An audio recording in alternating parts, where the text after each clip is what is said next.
At 68, a doctor I'd known for all of 20 minutes told me I had maybe 2 years left. And God forgive me, the first thing I felt wasn't fear. It was that I had never once, in all those years, actually lived.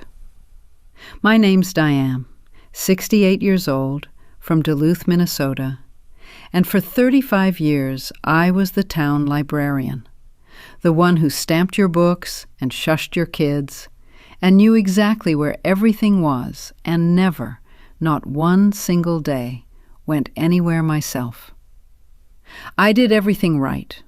I saved, I never made a fuss. And then there was a spot on a scan, and some numbers in my blood that weren't supposed to be there. And this young doctor sat me down and used the careful voice they use, and told me to get my affairs in order. 2 years, maybe less. And I went home to my little gray house on a gray street in a gray town, and I sat there 3 whole weeks, doing the only thing I'd ever really known how to do, waiting.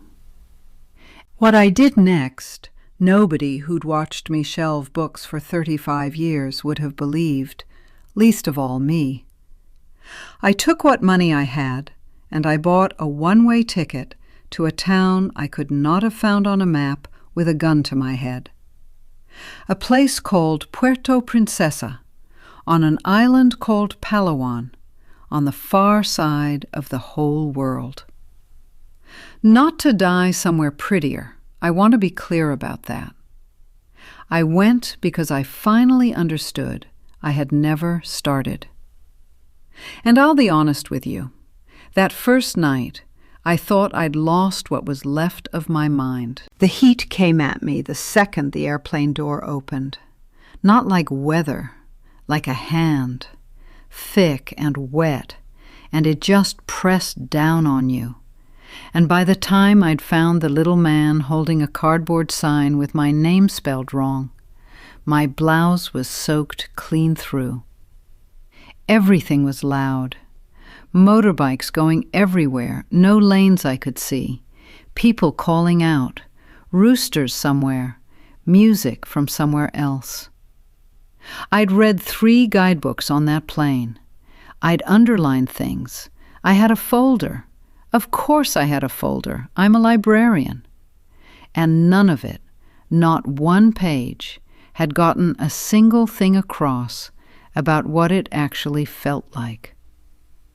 I sat in the back of a little taxi with my one suitcase on my lap, and I watched this hot, bright, roaring place go by, and I thought, Diane, you have made the last mistake of a life that was mostly mistakes of the careful kind. A dying old woman with a rolling bag, 10,000 miles. I got to the little apartment I'd rented off the internet, sight unseen, and I sat down on a bed that wasn't mine, under a fan that just moved the hot air around in a circle. And I did not cry. I was too scared to cry. I thought, in the morning, I'll see about going home. Except there was nothing back there anymore but the waiting. And I think that ugly little fact is the only thing that kept me on that bed. Those first couple weeks were hard in a way I hadn't braced for. The guidebooks show you the water. They don't show you the rest. The heat never let up. I was wrung out by breakfast. My ankles swelled up like bread dough, and I couldn't sleep for the newness and the noise, and, mostly, for the thing in my blood that I'd carried across an ocean and could not leave behind at the gate. That was the part I didn't expect. I thought if I ran far enough, the fear would fall off me somewhere over the Pacific. It didn't. It found me at 3 a.m. in that hot little room, same as it had in Duluth, and it whispered the same thing. You're wasting the little you've got. except now I was wasting it somewhere. I got sick off something I bought from a cart. I got lost coming back from a store I'd already been to. I stood in a market one afternoon and could not find one single thing my hands knew, not one. And I had to go outside and stand against a wall and get a hold of myself. I thought, "You didn't start living, you old fool. You just changed the room you're scared in." And I missed things I hadn't thought I'd miss. I missed the cold, if you can believe it. A real Minnesota morning, frost on the car, that clean, hard air that wakes you up. I missed my routine. God help me, I even missed the little cart I pushed down the stacks, the squeak of that one wheel. There was a book I'd brought, my mother's old copy of something I meant to finally read, and it sat on the nightstand the whole time, and I never opened it once. Anyway, I'd lie there before light and do the arithmetic I'd been doing for 3 weeks. How many mornings does 2 years buy you, more or less, if you count them? And it is a terrible thing to lie in the dark and count like that. I don't recommend it. But slow. So slow I nearly missed it happening. The town started turning into people instead of just heat and noise. First one was Nanay Sepa. Nanay means mother, more or less, and everybody called her that. She ran a little eatery 2 doors down, what they call a turo-turo. You point at what you want. That's what turo-turo means. Point. A few pots of things kept warm behind a glass case, 3 plastic tables, a fan tied to the wall with wire. Sepa was maybe 65, small, quick, a voice like a screen door, and she took one look at me, this pale, sweaty, lost thing, and decided I was hers to feed.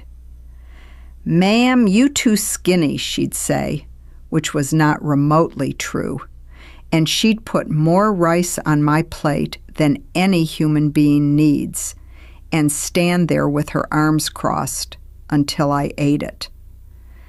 She didn't need me to say much, which was the mercy of it. I'd sit at her plastic table with a plate of fish and rice and the fan going, and I didn't have to explain myself to anybody. And it was the first time in weeks I felt like a person and not a diagnosis with luggage. The first place anybody talked me into going was the Underground River. And it was J.R. who did the talking. A young fellow, maybe 23, worked the tour boats with a laugh you could hear clear across the bay. Of course it was him. There's a river out past the city that runs right into a mountain, and clean through it, in the dark, under the rock, one of these famous things people come from all over to see. And I did not want to go. I want that on the record. A cave, in the dark, on the water, with my knees and my nerves and the thing in my blood. I said no about 4 times. But J.R. has a way of not hearing no that I've since decided is a gift and not a fault. And he loaded me into a little paddle boat with a handful of strangers and a guide up front with a lamp, and we went in under the rock, and the daylight just closed behind us. Pit bats up in the dark, you could hear them, this leathery rustle, and the drip of the water, and the guide swinging his lamp up onto these rock shapes hanging down and telling us what they were. This one's a mushroom, ma'am. This one we call the vegetable. This whole part is the cathedral. And everybody laughing soft in the dark, their voices coming back off the stone. And I sat in that boat with my hands gripping the sides, scared and amazed at the same time, and I couldn't have told you which was which. And I thought, Diane, you spent 35 years in a building full of books about places like this, and you never once, not one time. And then we came round, and there was a little coin of daylight up ahead, growing, and we slid out into the green and the heat and the birds, blinking like something newborn. And J.R. looked back at me over the strangers' heads with that whole-face grin of his and said, "See, ma'am, not so bad the dark when somebody bring a light." He didn't mean anything grand by it. He was talking about the cave. I've thought about it 100 times since, anyway.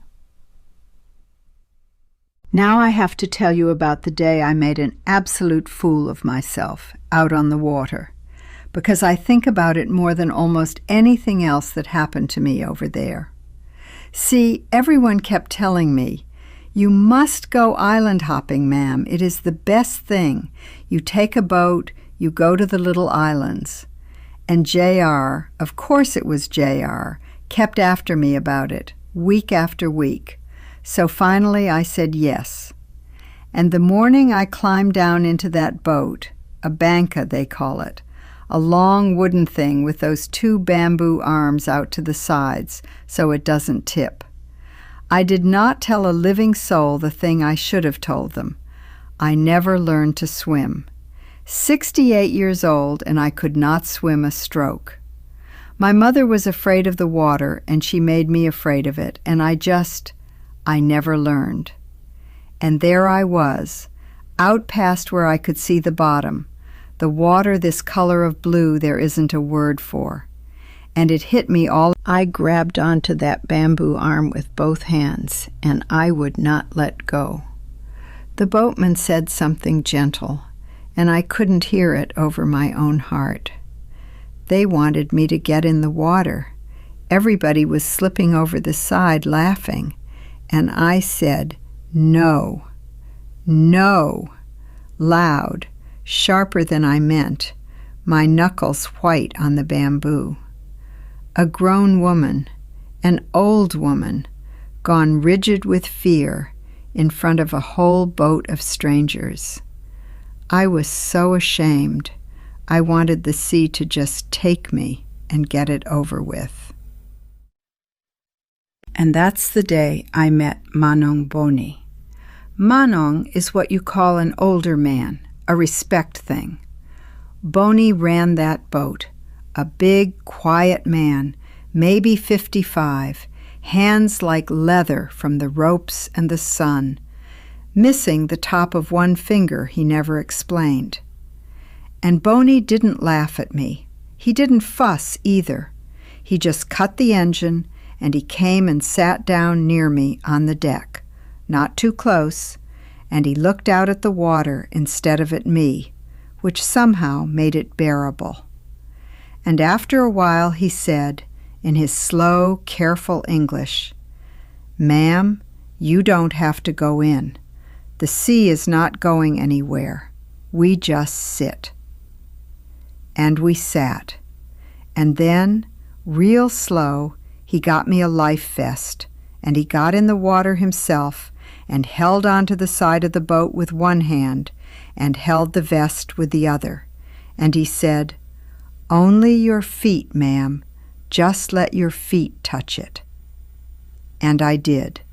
Just my feet, over the side, in water so warm it was like the whole ocean had been left out in the sun for me. It took the better part of an hour, and J.R. floated a ways off, pretending not to watch, so I wouldn't feel it. And eventually I was in that water up to my shoulders, in a life vest, with Bonnie's hand on my back, floating.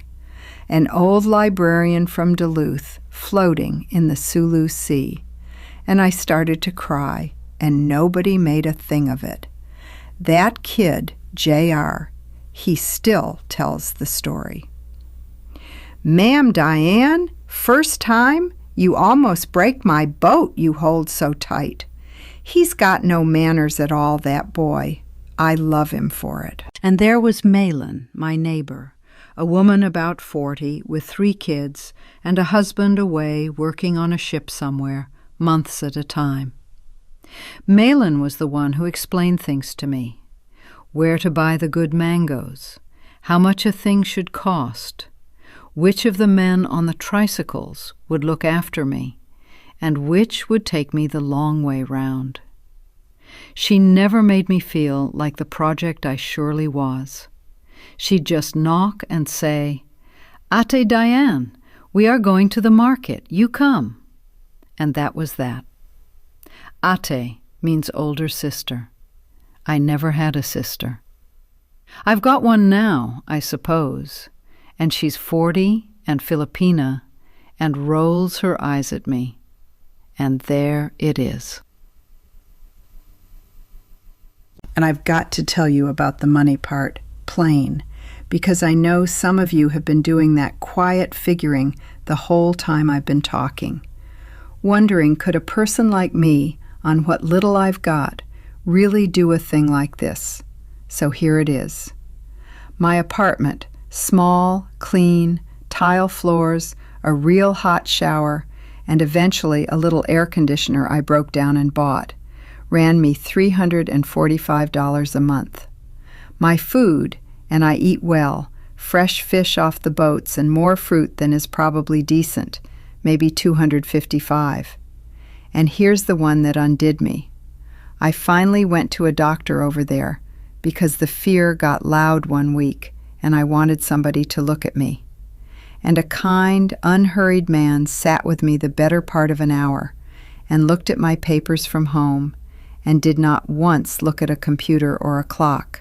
And the whole visit cost me about back home that same hour of a man's real attention would have come with a bill that showed up angry 3 weeks later and a fight with an insurance company I'd have lost. And the medicine, the same pills, the exact ones, that back home I'd been splitting in half some months to make the bottle stretch to payday. A month of them, the whole month, ran me a few dollars. I made the girl at the counter say the price to me twice, slow, because I was sure my ears had gone. And there's a girl comes by twice a week, Malen's cousin, Merle, to help me with the wash and the floors, because my hands aren't what they were. And I pay her what I'd have left as a tip on a restaurant table back home, and she still argues it's too much. All of it together, the rent, the food, the trike rides, the pills, Merle, even the little air conditioner humming away, I live, and I live decent, with my head up, on right around $1,100 a month. I sat down one night and figured the other number too, the one nobody wants to figure. What 2 years of the careful winding down they had in mind for me back home would have run. The facilities, the specialists, the bills that come 3 weeks late and twice as mean. It was more than I'd put by in a whole life of never spending a dime on myself.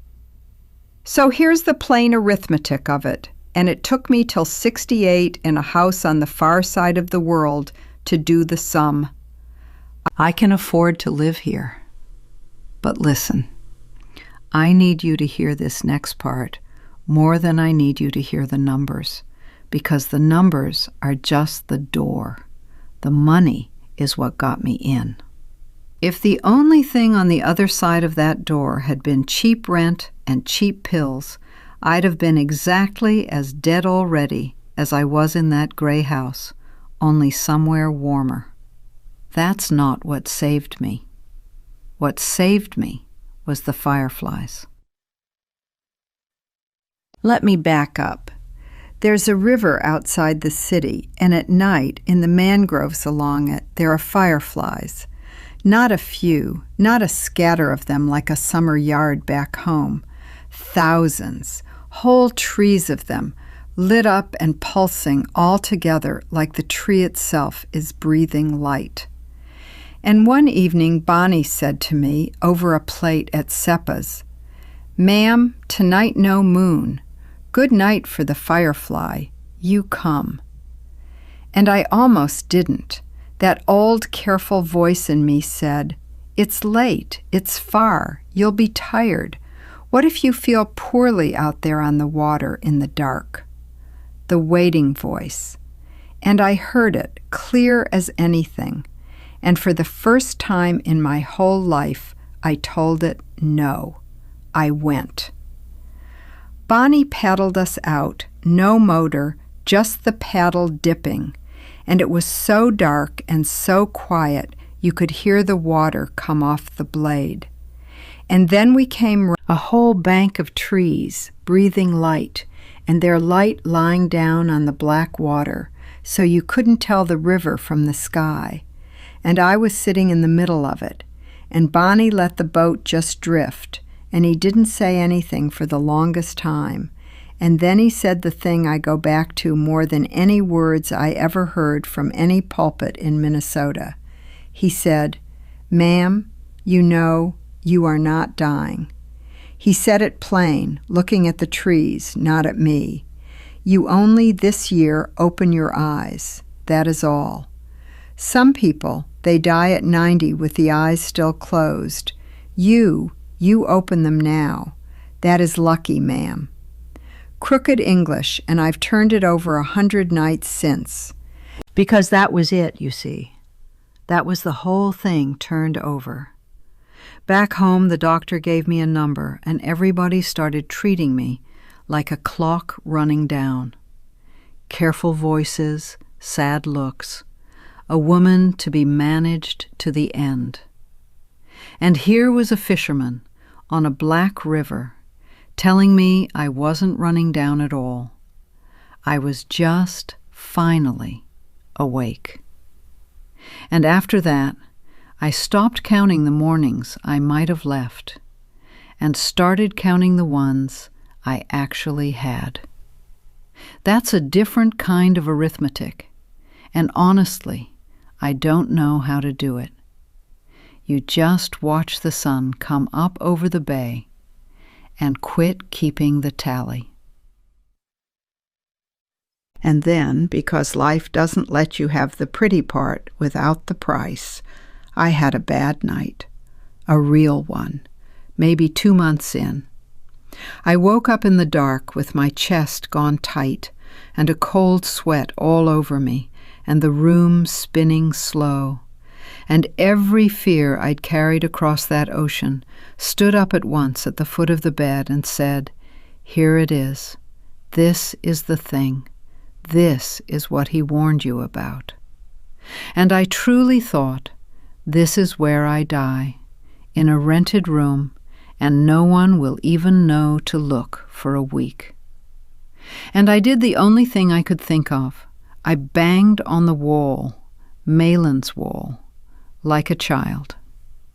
And I want to tell you what happened, because it is the whole difference between the life I left and the one I'd found, laid out in about an hour.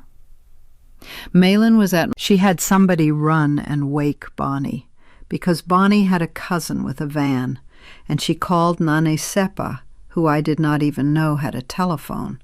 And by the time the sky was going gray, the 4 of us were at the little clinic, me in the back of that van, with Malen holding my hand and telling me to breathe with her, slow, in and out, the way you talk to a scared kid.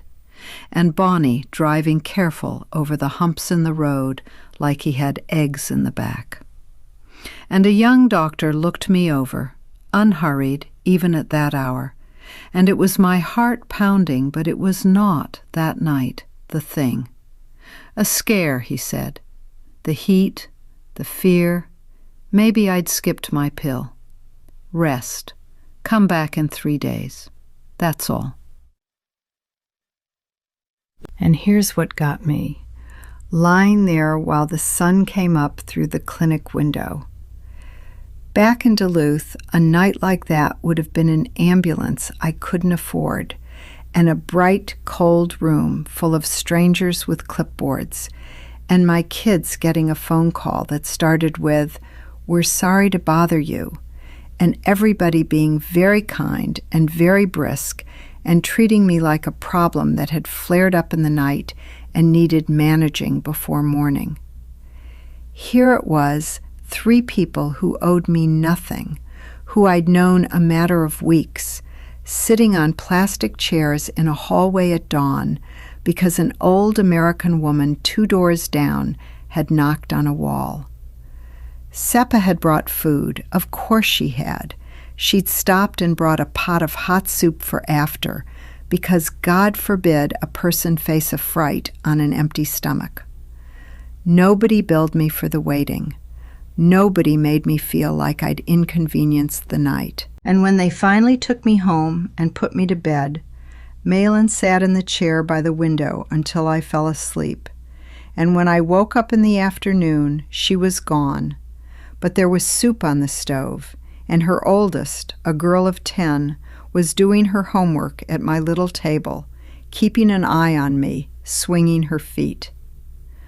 I'd been so afraid of dying alone that I'd flown to the far side of the earth, and I'd landed somehow in the one place I couldn't manage it if I tried. I have to be straight about how it went, because I promised you the truth, and I don't want to hand you a fairy story.